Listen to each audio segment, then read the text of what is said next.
be talking to you. Well, wait, Thomas, hold on. I can't. Leave us alone. No. No, God, no way that you did not just... If you want privacy online, ChatterNet is a pretty good bet. Damn it. Not foolproof, but relatively difficult for the government to monitor. Waypoint, on the other hand, is wide open. Supposedly, the Office of Naval Intelligence has software on the network capable of listening to every single conversation galaxy-wide. And if you say the wrong thing, the conversation gets flagged. Oh, God, what did I just do? What I had just done was conduct an unsanctioned follow-up interview with a survivor of a war camp, accused him of lying about it, basically got him to admit that lie, and then ended by possibly implicating my employer, the most powerful military agency in history, in either bribery or coercion. I'd done all of that on Waypoint. I thought I was going to throw up. Wait a minute. Maybe it wasn't that bad. I went and listened back. Would they flag that word? What about that one? That phrase sounds bad by itself, but not in context. They factor in tone of voice, right? I was sitting there, emotionally guessing how an insanely sophisticated algorithm is weighted.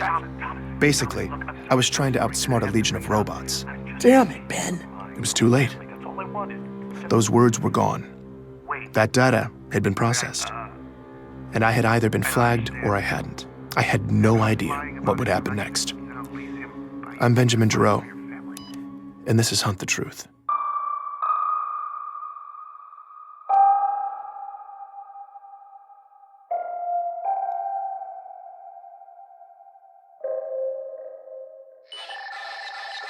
Benjamin! I'd never been so happy to hear from Mishak Maradi. I made him triple-check the security of our call. Sure. Relax. We are under the tinfoil hat of secrecy. Seriously, though, we are fully secured. Mishak could probably tell I was desperate, when after months of his unsolicited theories, I actually solicited one. What's going on out there right now? I'm glad you asked. Strong patterns. A lot of chatter in the military bars, soldiers drunk and unhappy. Local graffiti corroborates these complaints. The helmet overfloweth. This is how Mishak talks. For a while, I thought maybe there was an actual group of people somewhere who use these terms. But there's not. It's just Mishak. My prognosis? Ripples in the ranks. Army, orb shock troopers, Marines, across the board. Men at arms, up in arms. When soldiers get frustrated, they get sloppy with their communication. The more frustration, the more unsecured chatter. Right now, there was a lot of both. And there's a sizable leak of booyah-worthy transmissions distilling the slush. Ah, the slush. That immense soup of data siphoned off of unsecure networks, the preferred source for nut jobs everywhere. The data's all legit. There's just such an ungodly huge amount of it that it's practically useless. To Mishak's credit, though, he somehow managed to draw somewhat sound conclusions from it on occasion. It was kind of amazing. I asked why there was so much discontent across the military. MC-11 Scepter. That's Mishak for the chief. He's off being creative. He could be off the grid. Fleetcom's trying to smokescreen like they're on top of his position, but they're not. So the trombones are playing the brown note on that one, and the grunts are a-grumbling. The military is one pissed-off polygon right now. Apparently, some are even questioning Master Chief's motivations and allegiances. The word traitor Come on. has been used. Seriously? If he's disobeying orders, that's bad, but calling the chief a traitor? The guy who legitimately saved humanity multiple times. That's just... Either way, you have Come to on. consider the underlying question. MC is the precedent for free reign in the military. He's held responsible for protecting a galaxy. A job that big requires absolute mobility. But then, that's a whole lot of power to give one man. Hence the dichotomy, Benjamin. Power and responsibility. Mishak was getting philosophical and making a lot of sense. When it comes to threats against us, though, this issue of power and responsibility has always been shrouded in secrecy. As civilians, we don't know what's happening, who's out there, what they're doing. And according to Mishak, that ignorance could be about to blow up in our faces again. There's something else afoot, Benjamin. Out here in deep space. I'd hoped these events would turn out to be random, but now it could be bad. Mishak was a lot of things, but never vague. I asked him what sort of bad he was talking about. Electromagnetic fluctuations, slip spacious disruption, epidemic data corruption, all of it. What's happening? It's quiet, it's slight, but it's affecting everything. Ripples on a gigantic scale. I'm talking whole star systems. It's just, I don't want to say I'm frightened. You know what I mean?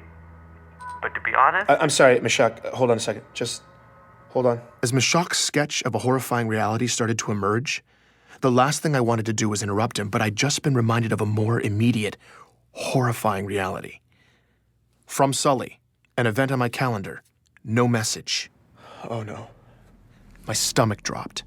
My flight to ONI's Boston headquarters left in 3 hours. They were calling me in. This had never happened to me before. I said goodbye to Mishak. It now seemed painfully clear that my waypoint conversation with Thomas Wu had been flagged. By the time I landed on Earth, I was one giant ulcer. I'd spent every sleepless hour of the flight running over everything in my head. The conflicting stories I'd heard, the gut-twisting possibilities of what would happen in Boston. I looked and felt like death. All I was looking forward to at this point was Petra Janicek. I'd hit her up right before I left, asked if she'd meet me near the ONI campus. Thankfully, she said yes. Petra and I are in the same line of work. We make the government look good. The last time I saw her was 6 years ago in New Mombasa, the day it happened. We were both there. We both saw the chief do what he did. But afterwards, while I retreated to a quiet little hamlet across the galaxy, Petra stuck around and made a name for herself. I was hoping she could throw me a lifeline. So I threw some cold water on my face, pulled myself together, and met up with her at a local pub. You know, for a guy just returning from a 6-year spirit walk in deep space, I'm impressed. You actually showed up on time. Same old Petra. She already knew I'd gotten the Master Chief assignment, and she was not happy. Apparently, she was still waiting for her face-to-face exclusive with the Chief. I refrained from laughing out loud at that little fantasy, but she continued with the ball-busting anyway. So why are you here? No, wait, let me guess. Let me guess the title of your story. Heroism Untold. It's something like that. Yeah, I'm sure it's hard-hitting. What's a Sully-commissioned expose look like nowadays, anyway? And only one sheet of pre-approved sources? Yeah. You know, whatever. Okay, you can do a fluff piece over Waypoint from your Rebel Rock. So, again, why are you here? If you haven't noticed yet, Petra cuts to the chase. Sully called me in. Sully? He what? He called you here. Yeah, that's what I wanted to talk to you about. I told her about confronting Thomas Wu, how I'd contradicted a statement of his that was probably supposed to be Sully's main deliverable for the interview.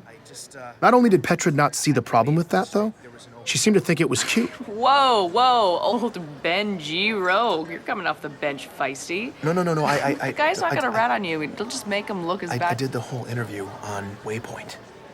That got her attention. I think it got flagged. You think it...